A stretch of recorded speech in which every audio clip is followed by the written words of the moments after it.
एक समय की बात है जब एक गांव में लोग बड़े ही मिलजुल के और खुशी खुशी रह रहे थे। वो सब एक दूसरे की हमेशा मदद करते थे।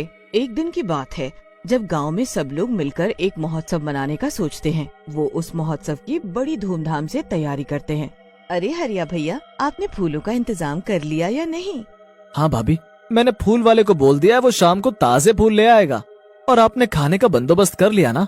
हाँ, मैंने आसपास की सब औरतों से बात कर ली है, तो हम कल सुबह सुबह ही खाना बनाना शुरू कर देंगे। रमेश भैया को मैंने बोल दिया है कि वो शाम तक सारी सब्जियां ले आएंगे। चलो, सब काम सही से हो जाएगा। मैंने भी ढोल वालों से बात कर ली है, वो कल समय से आ जाएंगे। सब इंतजाम बहुत अच्छे से हो जाता है। सब लोग आधी रात तक पंडाल को सजाने में लगे रहते हैं। सबने मिलकर पंडाल बहुत ही सुंदर सजाया होता है। उसके बाद सब इतना थक जाते हैं कि सब अपने अपने घर जाकर सो जाते हैं। आज तो बहुत बुरी हालत हो गई, पर चलो, सब काम आखिरकार निपट गया। अब कल जल्दी जल्दी उठकर शीला और कमला के साथ खाने की तैयारी करनी है। पूरा गांव नींद में होता है कि तभी वहाँ कुछ भूत और चुड़ैल आ जाते हैं। आ गए हम सब बर्बाद करने।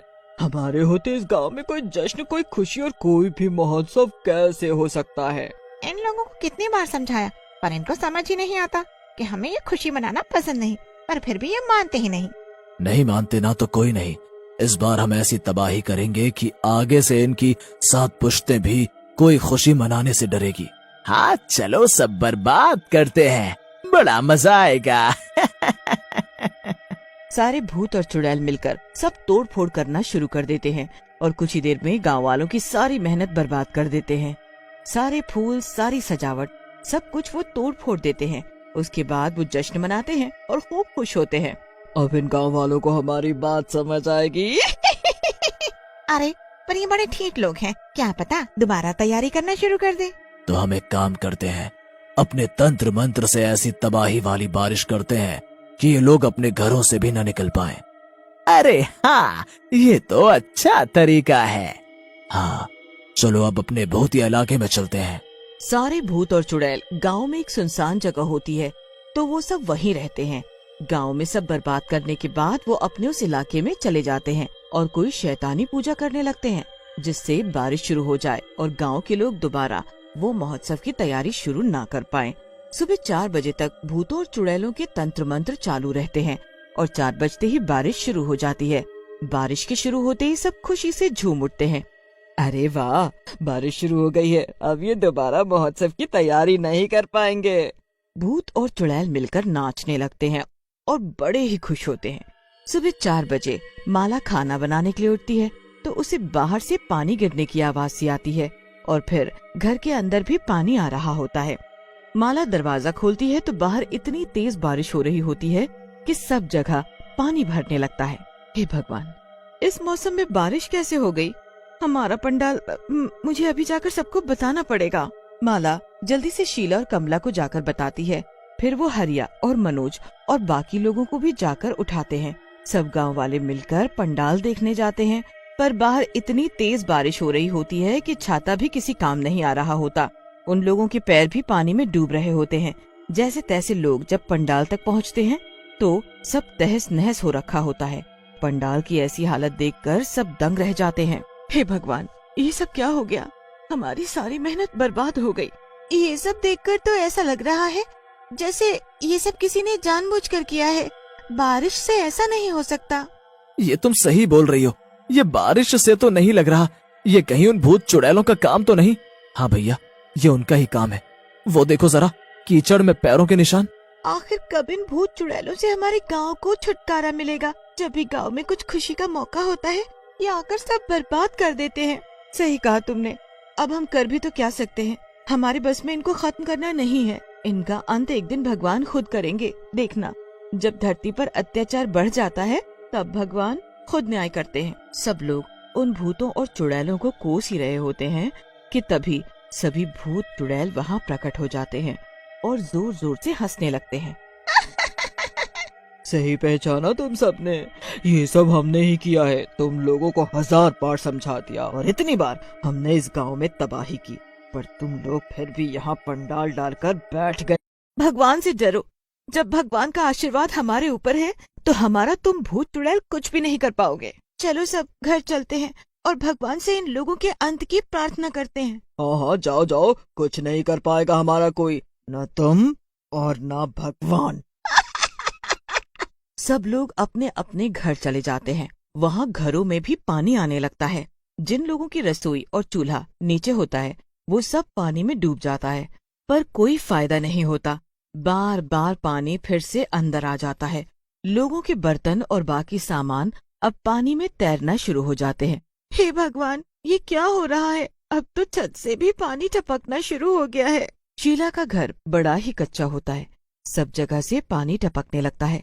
शीला जगह जगह पतीला रख देती है, पर जरा सी देर में पतीला भी भरने लगते हैं। कहाँ खाना बनाओ, क्या करूँ?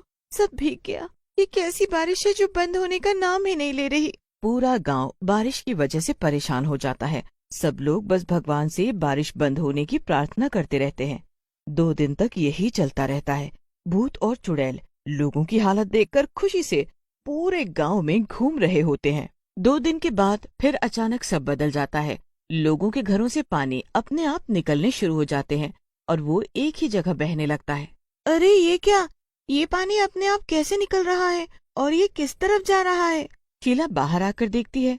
बाकी लोगों के साथ भी यही हो रहा होता है। उनके घरों का पानी भी अपने आप निकलकर एक ही दिशा में बहने लगता है। अरे ये क्या चमत्कार हो रहा है? ये पानी कहाँ जा रहा है? अरे वो देखो, उस तरफ तो भूतों और चुड़ैलों का इलाका है, जिस तरफ गांव का सारा पानी जा रहा है। अरे हाँ, सही कहा तुमने। और ध्यान से देखो, उधर बारिश अभी भी हो रही है, पर हमारे गांव में रुक गई है। सब गांव वाले मिलकर भूतों और चुड़ैलों के इलाके में जाते हैं तो वहाँ बाढ़ आ चुकी होती है, क्योंकि पूरे गांव का पानी वहाँ इकट्ठा हो चुका होता है। सारे भूत और चुड़ैल पानी में डूब रहे होते हैं और बुरी तरह चिल्ला रहे होते हैं। अरे अरे, बचाओ बचाओ, ये क्या हो गया? यहाँ बारिश कैसे शुरू हो गई? और ये पूरे गांव का पानी यहाँ कैसे आ सकता है? पता नहीं, हमने तो तंत्र मंत्र में कोई गलती नहीं की थी, तो फिर ये कैसे हो गया? आखिर हमसे गलती कहाँ हो गई? गलती तुमसे बहुत बड़ी हुई है, और वो ये कि तुमने हमारा पंडाल तोड़ा, हमें बर्बाद करने के लिए तंत्र मंत्र से भयानक बारिश शुरू की और सालों से हमारी खुशियाँ मनाने का मौका हमसे छीन लिया। अब तुम्हारा अंत आ चुका है। तुमने बोला था ना, भगवान और हम तुम्हारा कुछ नहीं बिगाड़ सकते। ये देखो, ये सब भगवान की ही शक्ति है जो तुम्हारे साथ हो रहा है। ए औरत, तू बहुत बोल रही है, तुझे मैं अभी आकर बताती हूँ। चुड़ैल तैरती हुई शीला के पास आने की कोशिश करती है कि तभी एक तेज पानी का बहाव उसकी तरफ आता है कि वो चुड़ैल पानी के साथ दूर बहकर एक पेड़ से टकरा जाती है और अपना सर पकड़ लेती है। ये क्या हो रहा है मेरे साथ? मेरी शक्तियाँ काम क्यों नहीं कर रही? चुड़ैल दूसरी चुड़ैल को इशारा करती है कि वो जाकर शीला को सबक सिखाए। अब दूसरी चुड़ैल आगे तैरती हुई शीला के पास जाती है तो तभी एक पेड़ चुड़ैल के सामने आ गिरता है। चुड़ैल एकदम पीछे हो जाती है। ये सही नहीं हो रहा है। कुछ तो गड़बड़ है। गड़बड़ तो तुमने की थी, अब तो सब सही हो रहा है। अब तुम्हारा अंत आ चुका है, अब तुम नहीं बच पाओगे। सभी भूत चुड़ैल गुस्से में आ जाते हैं। वो पानी से निकलने की बड़ी कोशिश करती हैं, पर उनकी सारी शक्ति खत्म हो चुकी होती है। वो पानी में डूबने लगते हैं। गांव के लोग उनकी हालत पर खूब हंसते हैं और वहाँ से निकल जाते हैं। उसके बाद गांव में खिलती हुई धूप निकल आती है। सब पहले की तरह एकदम सही हो जाता है। इस बार हम इन भूतों और चुड़ैलों के अंत की खुशी मनाएंगे। हाँ, सही कहा बहन तुमने। और इस बार हम पहले से भी ज्यादा तैयारी करेंगे और पहले से भी ज्यादा धूमधाम से जश्न की तैयारी करेंगे। बस फिर से गांव वाले पंडाल तैयार करके खड़ा कर देते हैं। पंडाल इतना सुंदर और विशाल होता है कि भूतों और चुड़ैलों के इलाके से उनको भी दिख रहा होता है। वो ये सब देखकर बहुत तिलमिलाते हैं, पर कुछ कर नहीं पाते। पूरा गांव इकट्ठा होता है और ढोल ताशे बजते हैं और जश्न की आवाज चुड़ैलों और भूतों के कानों तक साफ साफ पहुंच रही होती है। उन आवाजों को सुनकर वो बेचैन आत्मा की तरह तड़पते रह जाते हैं, पर उनके बस में अब कुछ भी कर पाना नामुमकिन होता है। यहाँ गांव वाले खुशियां मना रहे होते हैं और भूतों के इलाके में बिजली गिरती है और सारे भूत चुड़ैल पल भर में जलकर गायब हो जाते हैं।